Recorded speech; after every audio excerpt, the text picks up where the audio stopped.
നമസ്കാരം.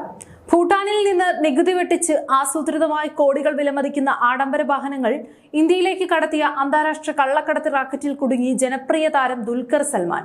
ഭൂട്ടാനിൽ നിന്ന് നിയമവിരുദ്ധമായി ആഡംബര കാറുകൾ ഇന്ത്യയിലേക്ക് കടത്തുന്നത് അന്വേഷിക്കുന്ന ഓപ്പറേഷൻ നുംഖോർ എന്ന അതീവ രഹസ്യമായ നീക്കത്തിന്റെ ഭാഗമായാണ് കൊച്ചി കസ്റ്റംസ് ഓഫീസിലേക്ക് ദുൽഖറിനെ വിളിച്ചു വരുത്തിയത്. ഒന്നിനു പിറകെ ഒന്നായി ചോദ്യങ്ങൾ ചോദിച്ച കസ്റ്റംസ് ഉദ്യോഗസ്ഥർ 7 മണിക്കൂറിലധികമാണ് താരത്തെ ചോദ്യം ചെയ്തത്. ഇതിനകം തന്നെ ദുൽഖറിന്റെ ഉടമസ്ഥതയിലുള്ള 4 പ്രമുഖ ആഡംബര കാറുകൾ കസ്റ്റംസ് ഔദ്യോഗികമായി പിടിച്ചെടുത്തിട്ടുമുണ്ട് എന്ന വിവരവും പുറത്തു വരുന്നുണ്ട്. കസ്റ്റംസ് പിടിച്ചെടുത്ത ഈ ആഡംബര വാഹനങ്ങളുടെ ലിസ്റ്റിൽ ദുൽഖർ നായകനായി അഭിനയിച്ച തെലുങ്ക് ചിത്രം ലക്കി ഭാസ്കർ എന്ന സിനിമയിൽ താരം ഉപയോഗിച്ചിട്ടുള്ള നിസാൻ പട്രോൾ എന്ന ആഡംബര കാർ വരെ ഉൾപ്പെടുന്നുണ്ട്. ഇതുകൂടാതെ ദുൽഖറിന്റെ പക്കൽ നിന്ന് മുൻപ് കസ്റ്റംസ് പിടിച്ചെടുത്ത land rover defender, Toyota land cruiser, മറ്റൊരു നിസാൻ പട്രോൾ തുടങ്ങിയ അതികോടികൾ വില വരുന്ന ആഡംബര വാഹനങ്ങളാണ് നിലവിൽ കസ്റ്റംസ് കസ്റ്റഡിയിലുള്ളത്.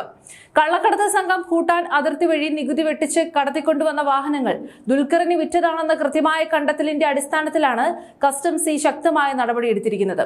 എന്നാൽ 7 മണിക്കൂർ നീണ്ട ചോദ്യം ചെയ്യലിൽ ഇവ കള്ളക്കടത്തിലൂടെ എത്തിച്ച വാഹനങ്ങളാണെന്ന് താൻ അറിഞ്ഞിരുന്നില്ല എന്നും വാഹന കള്ളക്കടത്ത് റാക്കറ്റുമായി തനിക്ക് യാതൊരുവിധ ബന്ധവുമില്ലെന്നാണ് ദുൽഖർ സൽമാൻ കസ്റ്റംസിന് നൽകിയിരിക്കുന്ന മൊഴി. തന്റെ കൈവശമുള്ള വാഹനങ്ങൾക്ക് കൃത്യമായ ബാങ്ക് രേഖകളും പർച്ചേസ് രേഖകളും ഉണ്ടെന്നും താരം അവകാശപ്പെടുന്നു. വിദേശത്തു നിന്നും ഇന്ത്യയിലേക്ക് നേരിട്ട് ആഡംബര കാറുകൾ ഇറക്കുമതി ചെയ്യുമ്പോൾ വലിയ തുകയാണ് നികുതി ഇനത്തിൽ സർക്കാരിലേക്ക് കൊടുക്കേണ്ടത്. എന്നാൽ ഭൂട്ടാൻ പോലെയുള്ള രാജ്യങ്ങളിൽ നിന്ന് ഇന്ത്യയിലേക്ക് വാഹനങ്ങൾ കൊണ്ടുവരുമ്പോൾ നികുതി ഇളവുകൾ ഉണ്ട്. ഇത് മുതലാക്കി അന്താരാഷ്ട്ര കള്ളക്കടത്ത് സംഘം ഭൂട്ടാനിൽ നിന്ന് നിയമവിരുദ്ധമായി 1 രൂപ പോലും നികുതി അടയ്ക്കാതെ ആഡംബര വാഹനങ്ങൾ ഉത്തരേന്ത്യൻ സംസ്ഥാനങ്ങളിൽ നിന്ന് വ്യാജരേഖകൾ ചമച്ച് രജിസ്റ്റർ ചെയ്യും. അതിനുശേഷം ഈ വണ്ടികൾ കേരളം പോലെയുള്ള ദക്ഷിണേന്ത്യൻ സംസ്ഥാനങ്ങളിലേക്ക് കടത്തി വൻ തുകയ്ക്ക് വലിയ ബിസിനസ്സുകാർക്കും സെലിബ്രിറ്റികൾക്കും വിൽക്കുന്നതാണ് ഈ ഒരു റാക്കറ്റിന്റെ രീതി. താൻ നിയമപരമായി തന്നെയാണ് കാറുകൾ വാങ്ങിയതെന്ന് വ്യക്തമാക്കി ദുൽഖർ സൽമാൻ മുൻപ് കോടതിയെ സമീപിച്ചിരുന്നു. വലിയ തുകയുടെ ബാങ്ക് ഗ്യാരണ്ടി കോടതിയിൽ കെട്ടിവെച്ചതിന്റെ അടിസ്ഥാനത്തിലാണ് താൽക്കാലികമായി ഈ 4 കാറുകൾ ദുൽഖറിന് വിട്ടുകൊടുത്തിട്ടുള്ളത്. എന്നാൽ കോടതി കടുത്ത നിബന്ധനകളാണ് വെച്ചിരിക്കുന്നത്. അന്വേഷണ സംഘത്തിന്റെ അനുമതിയില്ലാതെ ഈ 4 കാറുകളും കേരള സംസ്ഥാനത്തിന് പുറത്തേക്ക് കൊണ്ടുപോകാൻ പാടില്ലെന്നും അന്വേഷണ ഉദ്യോഗസ്ഥർ എപ്പോഴൊക്കെ ആവശ്യപ്പെടുന്നുവോ അപ്പോഴൊക്കെ ഈ വാഹനങ്ങൾ കസ്റ്റംസിന് മുന്നിൽ കൃത്യമായി ഹാജരാക്കണമെന്നും കോടതി കർശനമായി നിർദ്ദേശിച്ചിട്ടുണ്ട്. എന്നാൽ കസ്റ്റംസ് അന്വേഷണം ഇവിടെയൊന്നും നിൽക്കുന്നില്ല. ഭൂട്ടാൻ കാർ കടത്ത് കേസിൽ ദുൽഖർ സൽമാനെ അന്വേഷണ സംഘം വീണ്ടും ചോദ്യം ചെയ്യുമെന്നാണ് ഏറ്റവും പുതിയ വിവരങ്ങൾ വ്യക്തമാക്കുന്നത്.